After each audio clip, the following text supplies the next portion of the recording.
Hello friends, welcome to my channel. आप देख रहे हैं द लर्नर्स कम्युनिटी। और आज की वीडियो में हम बात करेंगे 6 सेमेस्टर के एजुकेशन सब्जेक्ट के, जो कि आता है आपका स्किल इन्हेंसमेंट कोर्स के अंतर्गत। यूनिट 1 के जो 5th चैप्टर है उसका पार्ट 2 ये वीडियो है। इस वीडियो में हम पार्ट 2 के बारे में बात करेंगे और बाकी डिटेल्स जो इस चैप्टर में दी गई हैं वो देखेंगे। पार्ट 1 ऑलरेडी हमारे चैनल पर अपलोडेड है, आप जाकर सबसे पहले वो वाला पार्ट देखिए, उसके बाद आप इसे देखिए। चलिए वीडियो को शुरू करते हैं। डिजिटल मीडिया के लिए चुनौतियाँ और चिंताएँ।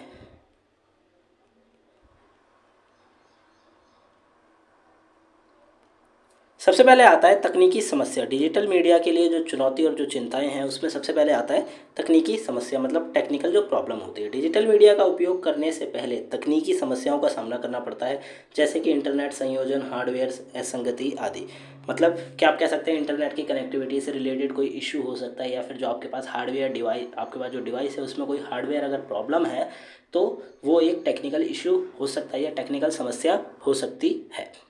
फिर आता है डिजिटल विभाजन। डिजिटल मीडिया का उपयोग करते समय समूह कार्य और सामूहिक शिक्षा का संभावित नुकसान हो सकता है। ठीक है, तो डिजिटल मीडिया का अगर आप प्रयोग कर रहे हैं तो डिजिटल विभाजन यहाँ पे तात्पर्य है कि उदाहरण के साथ समझते हैं कि सपोज करिए आपके पास एक कंप्यूटर है, ठीक है, जिसमें डेटा रखा हुआ है कई सारे लोगों का। अगर वो कंप्यूटर क्रैश होता है तो क्या होगा कि आपका भी डेटा और साथ के साथ जो बाकी लोगों का डेटा है वो भी वहाँ पे खराब हो सकता है। तो डिजिटल मीडिया का उपयोग करते समय समूह और कार्य और जो सामूहिक शिक्षा, जो ग्रुप स्टडी हो रही है, उसका संभावित नुकसान हो सकता है।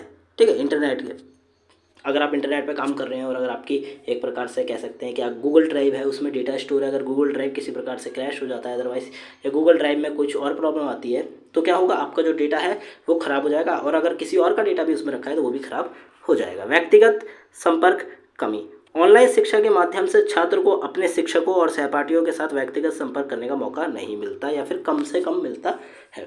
तो डिजिटल मीडिया में अगर आप डिजिटली स्टडी कर रहे हैं, एजुकेशन ले रहे हैं, तो आप कम से कम होगा कि आप किसी व्यक्ति से या फिर अपने टीचर से मिल पाएंगे। चौथा आता है 10.7% भारतीय परिवारों के पास कंप्यूटर, डेस्कटॉप, लैपटॉप या टैबलेट, लेकिन स्मार्टफोन को छोड़ के है। 23.8% घरों में असीमित ब्रॉडबैंड कनेक्शन और सीमित मोबाइल डेटा कनेक्टिविटी सहित इंटरनेट सुविधा है। तो देखिए, ऐसा नहीं है कि पूरे भारत में सभी लोगों के पास कंप्यूटर या फिर मोबाइल फ़ोन जो कि एंड्रॉयड है, एंड्रॉयड मोबाइल फ़ोन या फिर टैबलेट हो। ठीक है, तो 10.7% आप कह सकते हैं कि परिवारों के पास डेस्कटॉप या लैपटॉप है, अगर मोबाइल फ़ोन को ना गिने इसमें। और 23.8% कितना है लोगों के पास घर पे ब्रॉडबैंड या फिर जो मोबाइल में डेटा कनेक्टिविटी है वो है। मतलब काफ़ी बड़ी संख्या है जिसके पास ना ही लैपटॉप या फिर कंप्यूटर है, और काफ़ी बड़ी संख्या है जिन्होंने इंटरनेट का प्रयोग नहीं किया है। तो क्या हो सकता है, ये एक प्रकार से डिजिटल जो एजुकेशन है उसके लिए प्रॉब्लम हो सकती है। सामग्री वितरण के उपकरण और प्रक्रिया पर अत्यधिक ध्यान देने के परिणाम स्वरूप डिजिटल शिक्षा की एक यंत्रवत समझ पैदा होती है, जो उसमें शामिल शैक्षणिक सिद्धांतों से ध्यान भटकाती है। तो सामग्री वितरण के उपकरण, ऐसे आप कह सकते हैं कि ऐसे डिवाइसेस जो कि आप कह सकते हैं कि एजुकेशन को डिस्ट्रीब्यूट करते हैं। ठीक है, एजुकेशन या फिर आप कह सकते हैं सामग्री, जो भी कंटेंट हो गया उसको वितरण करने का काम करते हैं। तो ये सारी चीज़ें लोगों का मन भटका सकती हैं। आगे बढ़ें। पिछले एक दशक में किफ़ायती मोबाइल फ़ोन की उपलब्धता, 3G 4G कवरेज के विस्तार और डिजिटल लेन देन पर लोगों की निर्भरता के कारण भारत का इंटरनेट उपभोगकर्ता आधार तेजी से दुनिया का दूसरा सबसे बड़ा देश बन गया। ठीक है, तो पिछले आप कह सकते हैं कि 10 सालों के अंतर्गत 3G और 4G जो नेटवर्क कनेक्टिविटी है वो काफ़ी तेज़ी से आगे बढ़ी है। साथ के साथ कई ऐसे लोग हैं जिन्होंने कभी इंटरनेट का प्रयोग नहीं किया था, वर्तमान में वो लोग भी इंटरनेट से कनेक्टेड हैं। तो बहुत बड़ी संख्या में कह सकते हैं कि भारत के जो लोग हैं वो कनेक्टेड हैं, और इसीलिए भारत दुनिया का दूसरा सबसे बड़ा देश है जिसने, जो आप कह सकते हैं कि इंटरनेट से जुड़ा हुआ है।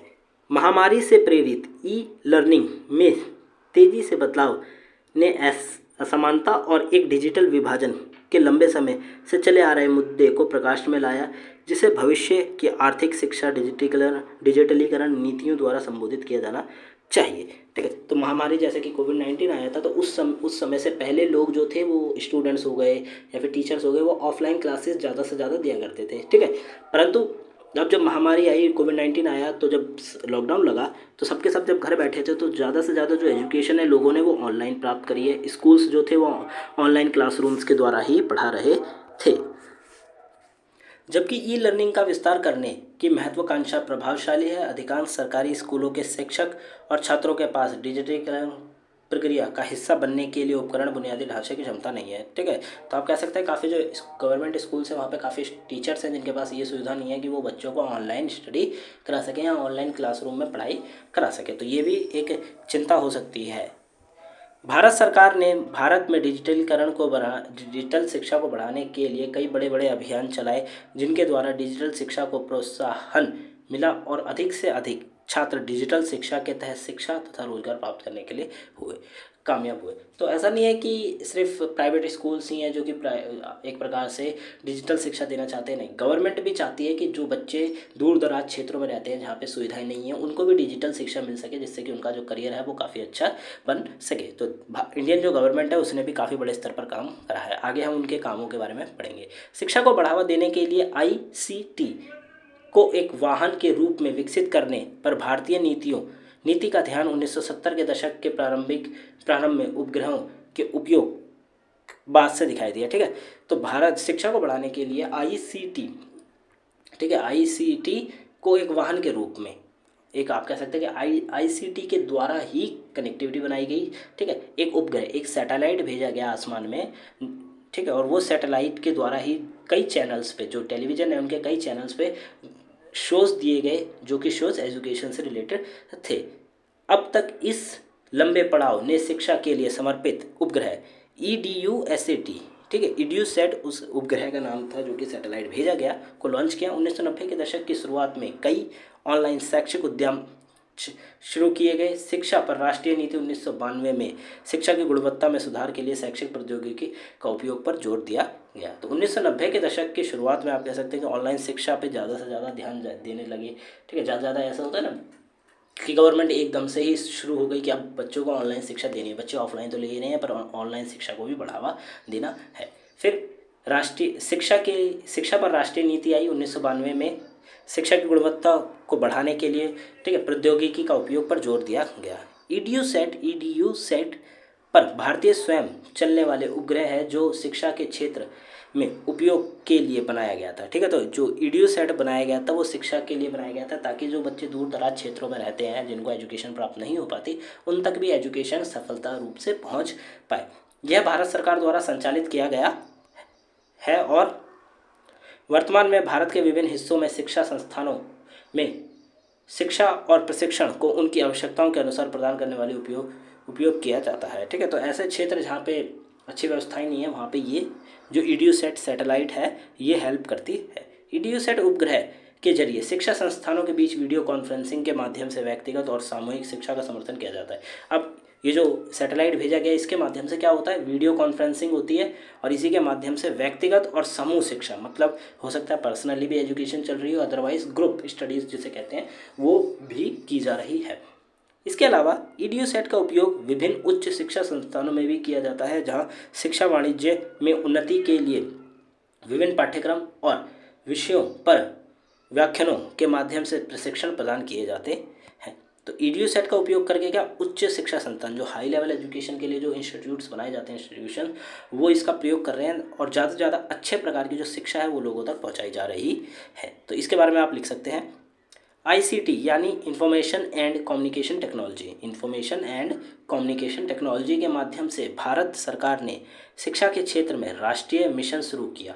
अब क्या हुआ, ICT के माध्यम से, मतलब एक प्रकार से कहते थे ICT का प्रयोग किया गया, ठीक है, और उसके माध्यम से एक राष्ट्रीय मिशन चालू करा गया शिक्षा के लिए। इस मिशन का मुख्य उद्देश्य है देश में शिक्षा के स्तर को बढ़ाना और शिक्षा के क्षेत्र में इंफॉर्मेंस एंड कम्युनिकेशन टेक्नोलॉजी के उपयोग से देश के नागरिकों को उच्च गुणवत्ता वाली शिक्षा प्रदान करना। तो ICT का प्रयोग करके क्या गवर्नमेंट ने ज़्यादा से ज़्यादा अच्छे प्रकार की जो शिक्षा है वो लोगों को पहुँचाने के लिए क्या करा, एक राष्ट्रीय मिशन चालू करा। इस मिशन के तहत भारत सरकार ने अनेक शिक्षा संस्थानों को ICT टूल्स के माध्यम से उपलब्ध करवाया है जो शिक्षा प्रक्रिया को आसान बनाते हैं। ठीक है, तो ICT के लिए जो इंफॉर्मेशन एंड कम्युनिकेशन जो टेक्नोलॉजी है उसके कई सारे टूल्स को कई संस्थानों में जो शिक्षा देते हैं संस्थान उनको दिया गया ताकि आप इनका यूज़ करिए और ज़्यादा से ज़्यादा अच्छे प्रकार की शिक्षा बच्चों को दीजिए। यह शिक्षा के क्षेत्र में नवीनतम और उन्नत टेक्नोलॉजी का उपयोग करते हुए शिक्षा का एक नया आयाम देता है। इस मिशन के अंतर्गत विभिन्न प्रकार की शिक्षा सेवाओं के विकास के लिए कदम उठाए जाते हैं, जैसे कि डिजिटल शिक्षा मॉड्यूल, शिक्षा के लिए डिजिटल पाठ्यक्रम, virtual classroom, e learning tools, विभिन्न शैक्षिक सामग्री। ठीक है, तो इस मिशन के अंतर्गत क्या होता है, जो आप कहते हैं शैक्षिक शिक्षा के संस्थान होते हैं उनमें अधिक से अधिक शिक्षा प्रदान करने के लिए क्या यूज़ किया, डिजिटल शिक्षा मॉड्यूल का प्रयोग किया जा रहा है। शिक्षा के लिए डिजिटल पाठ्यक्रम और फिर वर्चुअल क्लासरूम, ताकि वह बच्चे जो कि फिजिकली या फिर ऑफलाइन स्कूल्स अटेंड नहीं कर पाते वो वर्चुअल क्लासरूम के द्वारा भी क्लासेस अटेंड कर सकते हैं। ई लर्निंग हो रही है, इंटरनेट के ऊपर ही सारी की सारी पढ़ाई कराई जा रही है। ठीक है, और विभिन्न प्रकार के जो शैक्षिक सामग्री है। आईसीटी स्कूल योजना, आईसीटी स्कूल योजना 2004 में छात्र को अपने आईसीटी कौशल विकसित करने के साथ साथ शिक्षण सीखने की प्रक्रिया में सहायता के लिए आईसीटी का उपयोग करने के अवसर प्रदान करना शुरू कर दिया। अब देखिए, अभी तक क्या हो रहा था, इंफॉर्मेशन एंड कम्युनिकेशन टेक्नोलॉजी का प्रयोग करके बच्चों को केवल एजुकेशन दी जा रही थी, परंतु 2004 में एक योजना लाई गई आईसीटी स्कूल योजना, जिसके तहत बच्चे जो टेक्नोलॉजी है उसके बारे में भी पढ़ रहे हैं। ठीक है, अगर उनके पास इंफॉर्मेशन एंड कम्युनिकेशन से रिलेटेड कोई भी कौशल है, ठीक है, या उन्हें इंटरेस्ट है, तो वो अपने जो कौशल है, इंटरेस्ट है, उसको विकसित कर सकते हैं, उसको बढ़ा सकते हैं, उसके बारे में पढ़ सकते हैं। इस योजना के तहत कंप्यूटर, पेरिफेरल सॉफ्टवेयर, कनेक्टिविटी आदि की खरीद के लिए सहायता प्रदान की जाती है। ठीक है, अगर इस योजना के तहत जो आईसीटी स्कूल योजना आई थी, इसके तहत कंप्यूटर खरीदने के लिए या फिर पेरिफेरल्स, इनपुट आउटपुट जो पोर्ट्स हैं उनको खरीदने के लिए, सॉफ्टवेयर कनेक्टिविटी को खरीदने के लिए क्या आर्थिक रूप से सहायता की जाती है। यही योजना वर्तमान में भारत के सभी राज्यों और केंद्र शासित प्रदेशों को सरकारी सहायता प्राप्त माध्यमिक और उच्च माध्यमिक विद्यालयों में लागू की जाती है।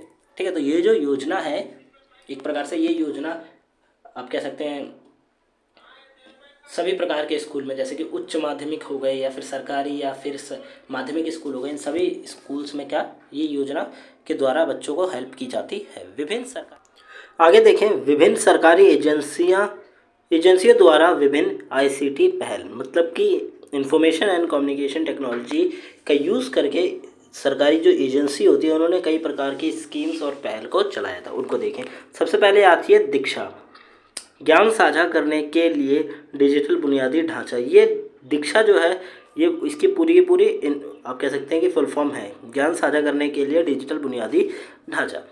दीक्षा कक्षा 1 से 12 के लिए सभी राज्यों और केंद्र सरकार के लिए उपलब्ध सरकारी शिक्षा का से राष्ट्रीय मंच है और सितंबर 2017 में से लॉन्च किया गया था। तो दीक्षा क्या है, क्लास 1 से लेकर 12 तक जो स्टेट गवर्नमेंट के जो स्कूल्स होते हैं और जो केंद्र सरकार के स्कूल्स होते हैं, ठीक है, इनके द्वारा चलाए गए स्कूलों में ये स्कीम चलाई जा रही है जो कि 2017 में आई थी। दीक्षा को वेब पोर्टल और मोबाइल एप्लीकेशन के माध्यम से एक्सेस किया जाता है। तो दीक्षा के लिए एक वेब पोर्टल मतलब वेबसाइट बनाई गई और साथ के साथ एक ऐप एप्लीकेशन बनाई गई जिसका प्रयोग किया जाता है टीचर्स और स्टूडेंट्स को कनेक्ट करने के लिए। यह कई उपयोग के मामलों और संसाधनों जैसे QR कोडेड एनजाइटेड टेक्स्ट बुक, शिक्षक के लिए पाठ्यक्रम, प्रश्नोत्तर और अन्य के माध्यम से बड़ी संख्या में पाठ्यक्रम से जुड़ी ई सामग्री तक पहुंच प्रदान करती है। एक प्रकार से आप कह सकते हैं कि दीक्षा के अंतर्गत आपको टेक्स्ट बुक मतलब जो स्कूल की बुक्स हैं वो साथ के साथ टीचर के द्वारा बनाए गए क्वेश्चन आंसर्स और भी बहुत सारी चीज़ें आपको उस ऐप के अंदर मिल जाएगी। मतलब ई जो प्रोडक्ट होते हैं, ई लर्निंग्स जो प्रोडक्ट हैं वो सारे आपको उसमें मिल जाएंगे।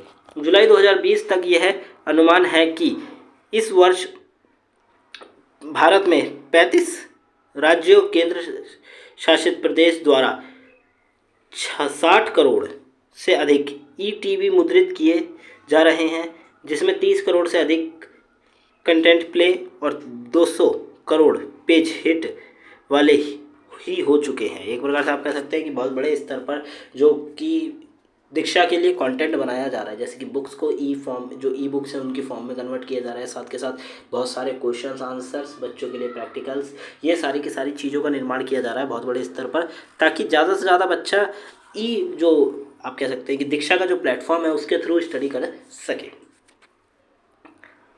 उसके बाद दीक्षा भारत में स्कूली शिक्षा के लिए one nation one digital platform का भी रोल प्ले कर रहा है।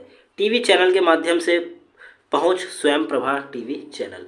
स्वयं प्रभा डीटीएच चैनल उन लोगों का समर्थन करने और उन तक पहुंचने के लिए है जिनके पास इंटरनेट की पहुंच नहीं है। ठीक है, तो एक टीवी चैनल चालू करा गया स्वयं प्रभा डीटीएच। ठीक है, स्वयं प्रभा टीवी चैनल का नाम है, जो कि डीटीएच पर आता है। तो एक प्रकार से ये इसलिए बनाया गया ताकि वह बच्चे जिनके पास इंटरनेट की सुविधा नहीं है उनको भी क्या मिल सके, अच्छी एजुकेशन मिल सके। इसके लिए स्वयं प्रभा जो डीटीएच चैनल है वो चालू करा गया है। एमएचआरडी द्वारा उच्च गुणवत्ता वाले शैक्षिक कार्यक्रमों के प्रसारण के लिए 32 चैनल समर्पित है। ठीक है, एमएचआरडी के द्वारा उच्च गुणवत्ता मतलब एक प्रकार से हाई लेवल की जो एजुकेशन है उसके लिए 32 ऐसे चैनल है जो कि टीवी पे पढ़ा रहे हैं। स्कूली शिक्षा और उच्च शिक्षा के लिए अलग अलग चैनल निर्धारित किए गए।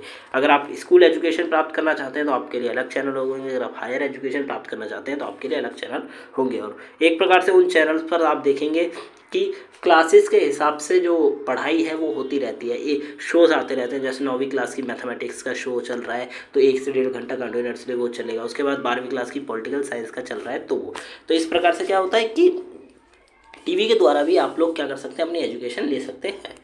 उसके बाद स्काइप के माध्यम से घर से विशेषज्ञ के साथ इन चैनलों पर लाइव इंटरेक्टिव सत्रों का प्रसारण के लिए प्रावधान किया गया। अब उसके बाद क्या हुआ, अब स्काइप के माध्यम से क्या कर सकते हैं बच्चे, डायरेक्टली लाइव जुड़ सकते हैं उस जो आप कह सकते हैं कि ब्रॉडकास्टिंग हो रही है उससे, और अगर आपका कोई क्वेश्चन है तो आप पूछ सकते हैं।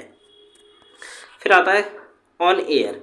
दूर दराज के क्षेत्रों में उन बच्चों के लिए रेडियो प्रसारण का उपयोग किया जाता है जो ऑनलाइन नहीं है, विशेषकर ग्रेड मतलब कक्षा 1 से 5 के लिए। अब क्या होता है, कई बच्चे होते हैं जहाँ पर वो ऐसे स्थान पे हैं जहाँ पे कि टीवी के चैनल्स भी नहीं पहुँच पा रहे, टीवी की सुविधा नहीं है और इंटरनेट नहीं है। तो अगर वहाँ पे रेडियो की सुविधा है तो दूर दराज के क्षेत्रों में क्या होता है, रेडियो के ऊपर भी प्रसारण किया जाता है, मतलब कि पढ़ाई से रिलेटेड जो शोज़ हैं वो चलाए जाते हैं, विशेषकर कक्षा 1 से 5 के लिए।